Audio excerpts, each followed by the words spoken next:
Namaskar, I'm Nandita Pandey on this side, and in this episode I'm going to talk about lunar eclipse falling on the 31st of January 2018. Now this is a very, very important day because on this day it is not only lunar eclipse, it is also supermoon, blue moon and red moon all falling in together.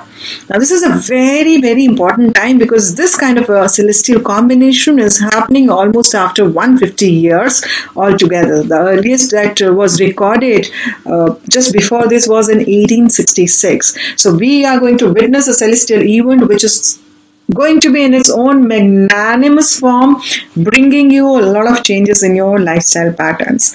So this is a very, very important time. I have always spoken about supermoon effect and eclipse effect, that a fortnight before and a fortnight after the eclipse or supermoon, there are general problems of natural calamities. Something or the other might take place. Public also gets too involved into certain activities which could be driven by emotional traumas or emotional energies. So one should avoid crowded areas during this ecliptical time. Just be careful on those areas. The entire Grahan period would start from 5:18 p.m. to 8:42 p.m. Indian time, IST, and you need to follow the links of what time moon is rising in your own city and then follow the ecliptical or Grahan period around that time. The Sutak period starts from early in the morning, 9 hours before the Grahan starts, so this would be somewhere around 7 o'clock in the morning that the Sutak period starts. What do you do in the Sutak periods and what you don't do in the Sutak periods? So in the Sutak period, you should avoid eating food, any kind of meals should not be cooked. Also, avoid drinking water, taking bath, or relieving yourself, brushing your teeth, even going to temples. If you are sick, if you are old, if you are not well, and if you are a child or you are a pregnant woman, this is a time when you should especially not see lunar eclipse. Avoid watching it. And secondly, the Sutak period is reduced for 3 hours for you. So around 1 o'clock onwards, you can follow the Sutak period. It doesn't run for 9 hours for all the people who are not well and who cannot take that long kind of fastings. So that's for the Sutak period. After the Sutak period, what you can do after the eclipse, donating any kind of thing. Donating grains, rice grains especially, or mixed grains are very, very powerful. You can also do charities on the name of your ancestors. You should also donate the clothes that you are wearing to attain positive energies. You should also donate silver because it's a lunar eclipse and silver is also the karaka for moon. Because it is falling in Ashlesha Nakshatra, so donating figurine of snake to a Shiv temple is considered very auspicious. It expiates you from all the negativities of the Grahan period that you or your Rashi might incur around this time. So according to your moon signs, how things will affect, how this eclipse is going to affect in your life, I would talk about that. But before that, I would also like to explain that this is Maghi Purnima falling on this day. It is a very, very important auspicious time for the entire Hindu community, the Sanatan community. Saints follow the Kalpvas for the entire month. They don't move around from wherever they are residing. They are completely into religious activities, and especially in Prayag, which falls in Allahabad, the communion of Ganga, Jamuna and Saraswati rivers. So there, if you take a dip in the holy water, it is considered very auspicious. So if you can't do that, you can even use a little drops of Ganga Jal in a bucket of water and then take a bath from that even at your home. That will also do the needful. So following that aspect is very, very important for you. Apart from that, what you can also do is you can donate on the name of your ancestors. That is also considered to be very, very powerful. On this day, it is also Thai Pusam, which is celebrated in Tamil Nadu, the southern part of India, where Goddess Parvati and Murugan, her son Murugan, is worshipped. Murugan is also second name of Lord Kartikeya. So if you have any health issues today, you should take a fast and offer your prayers to Goddess Parvati and her son Murugan, and hopefully all your problems will get expiated. Also, Sant Ravidas or Raidas Jayanti falls on this day. Sant Ravidas was a saint from the Bhakti movement. He was a cobbler, but then he was somebody who even spoke about work as worship, and also was the first person probably to speak about differences between Hindu and Muslims. He said that there should not be any kind of differences between these two religions. So he was the one who did speak about bringing Hindu and Turkis or the Muslims together. He was the one, and it is very relevant on this day when we say Man changa to kathauti mein Ganga.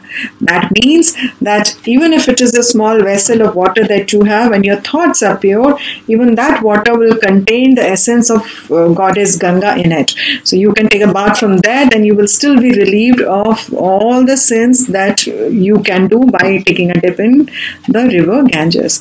The eclipse is falling in India, Asian continent, and barring the Western Europe, a part of Europe, North America, South American, the Northeast Africa area, Atlantic, Arctic area, Pacific Ocean area, so the Australia. So these are the areas which are being covered by this lunar eclipse, which is a total lunar eclipse. I actually feel that there could be problems that one might face around this time. There could be border tensions, or there could be a change of political affinity, natural calamities or accidents suddenly coming up, and because it is a lunar eclipse, floods, excessive rains, or even tsunami-like effects might just shape up around this time. So one needs to be a little careful. It being a super moon also, this time I'm a little worried about such things taking shape right now.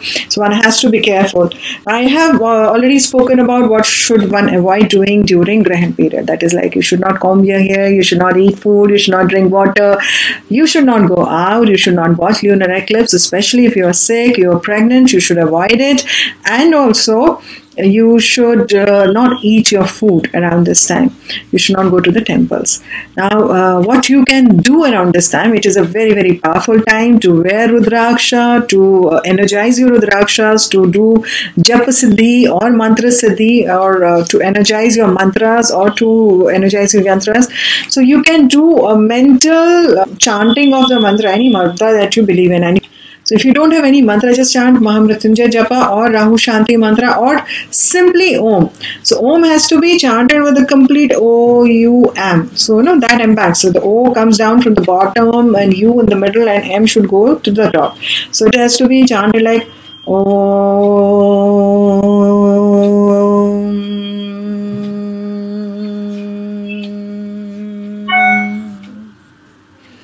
This is the sound of universe. When you start chanting this, you are aligning your mind, body and soul to the alignment of the universe. And the energies when that comes in around that time becomes very, very powerful. So it is a very powerful impact of energies that will start falling on you. And it will balance and rejuvenate your mind, body and soul. So if you are born under Ashlesha Nakshatra, it's going to be a little stressful time for you. Ashlesha Nakshatra's Lord is Mercury. And also the symbol is of snake. So if you donate a silver snake or yantra made in silver to a Shiva temple, it is going to benefit and expiate you from a lot of your negative energies which are in this time. Also doing daan or donation of rice grains are very beneficial, and you should do 1/10 or 100 part of your weight. It's your choice how much you want to donate. Now beyond that, Rashis or moon signs, it's very beneficial for Virgos, Librans, then Aquarius and Taurus. So these are the Rashi that would benefit from this lunar eclipse. Again, which would have that an average impact. So the average impact goes on for Gemini, for Scorpios, for Capricorns and for Pisces moon signs. And if you have moon signs which are Aries or Sagittarius or Leo or Cancer, this is the time you need to be utmost careful about. Some would benefit, some would have a mediocre result, and some would go the malefic effect of this eclipse. So if you're having a malefic effect of this eclipse, you need to be a little careful, do a little dan punya. I think that should be good for you. Also do charities on the name of your ancestors. It is going to bring a lot of blessings in your life.